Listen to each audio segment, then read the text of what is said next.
Bear Creek Overlook in the Bitterroot Mountains is a 4.5-mile in-and-out trail up in Montana, and it's part of the national forest. It's 1.5 million acres, so it's roughly the same size as Everglades National Park, which, if you ever looked at that on the map of Florida, it's like half of Florida. The whole southern tip of it. It's a big area.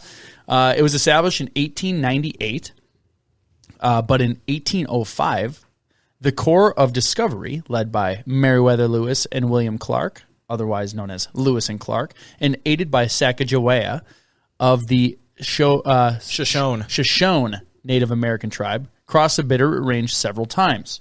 Lewis first crossed the mountains at the Lemhi Pass on August 12th, then returned across the pass to meet Clark.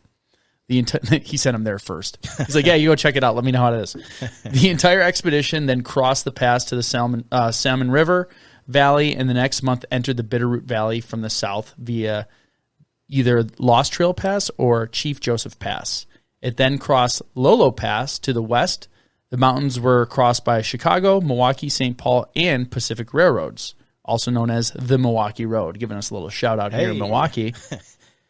Sacagawea led the Lemhi Pass Shoshone woman who, at age 16, helped Lewis and Clark expedition in achieving their chartered mission objectives. By exploring the Louisiana Territory, Sacagawea traveled with the expedition thousands of miles from North Dakota to the Pacific Ocean, helping to establish cultural contacts with Native American populations and contributing to the expedition's knowledge of natural history in different regions. Basically, they wouldn't have made it without her. Yeah, and I actually I put that little bit of very brief history of who she was in there, mainly for our foreign listeners who may not have any clue who she was.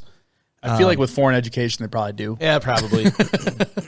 But she played a very important role in the discovery of the West. Yeah, Lewis and Clark gets all the credit, but she basically kept them alive as they went through because she understood how to live off the land. She made contact with the other tribes and helped navigate through uncharted territory. Yeah, without her, I don't know that the expedition would have succeeded. Yeah, so especially because was it Lewis was suicidal badly? He killed himself when he came back.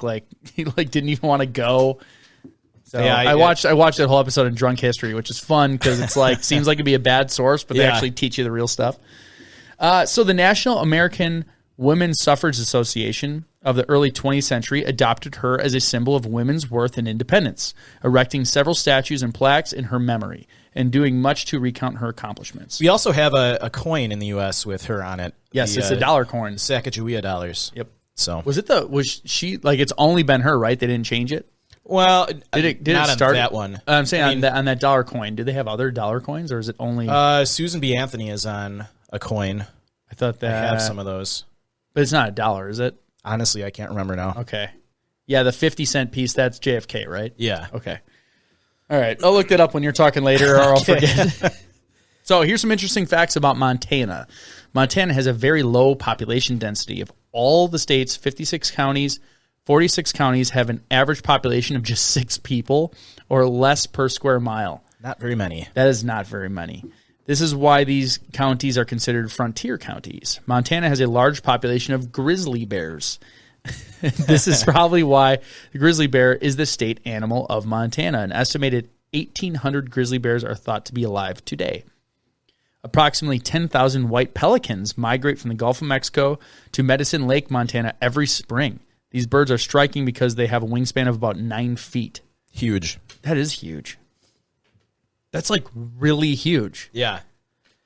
That's the size of a story of a building.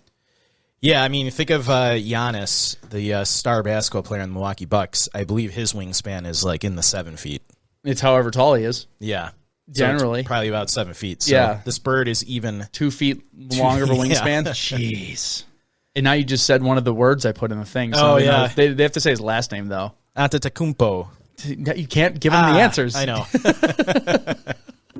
You practiced that. Yes. The largest snowflake ever observed was seen in Fort Keogh, Montana. I said that wrong. The snowflake had an incredible diameter of 15 inches.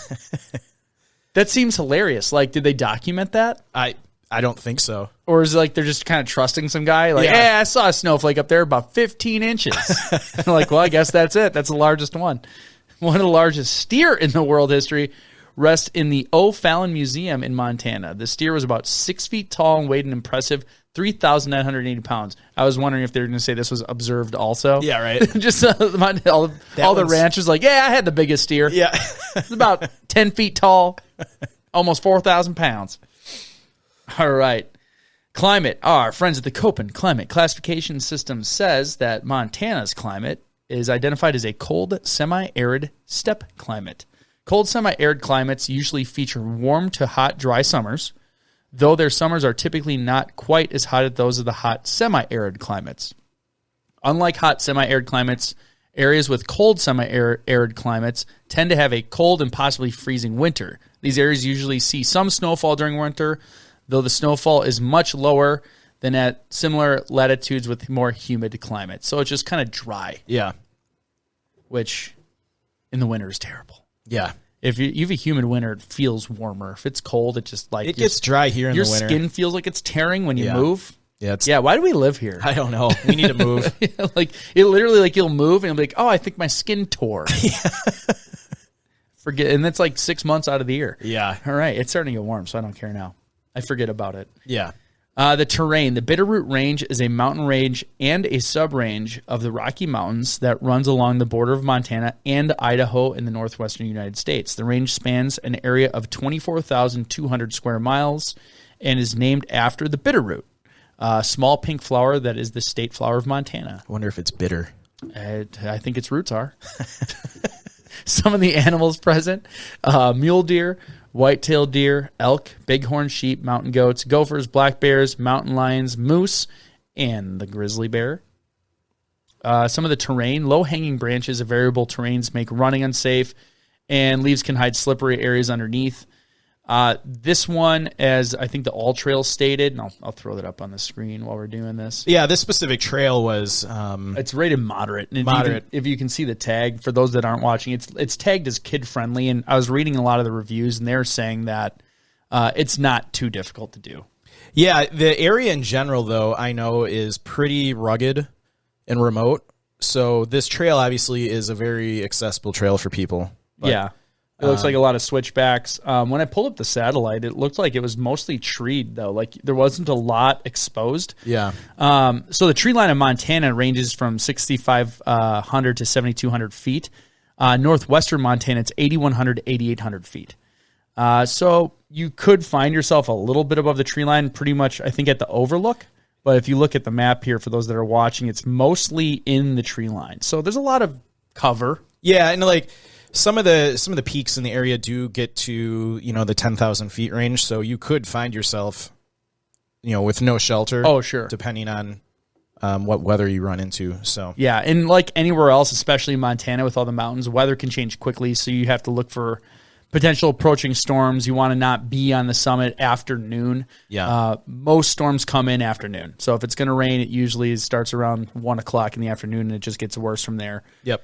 So you avoid the bare tops, exposed places, lone trees, try not to cross streams and stuff like that. Yeah, if you're on a peak and it's starting to thunder and lightning and you see one lone tree in the distance, I would not go to that. Yeah, don't go to the lightning rod for the mountain. Yeah. Because there's two of them on a mountain, the lone tree and the peak. Honestly, if you have no ability to get off the peak before the storm comes in, your best bet is to get as flat as you can to the ground. Yes. And hope to God you don't get struck by lightning. Yep. Yeah, exactly. Yeah. And yeah, you hope it hits you in the butt and goes out your leg. That's what they said. Like sometimes in the middle of the field, you stand over, put your head between your legs. Yeah. Because lightning's going to hit you and go to ground. You want it to hit you in the butt and go down your leg, and then it misses all your vital organs. That's like a real advice I've heard before. Good advice. Yeah. So hope I never have to put that into practice. Exactly. Yeah. I hope I'm never in the situation where I stick my butt up in the air because I'm expecting to be struck by lightning. Yeah. So, travel with a companion because of the remoteness. This is something we always recommend. Obviously, some people can't and don't want to do it, but if you can, bring a friend. Especially if you're entering the remote area in a group, you should have a minimum of 4 people. That way, if one person gets hurt, someone can stay with them while other 2 people go for help.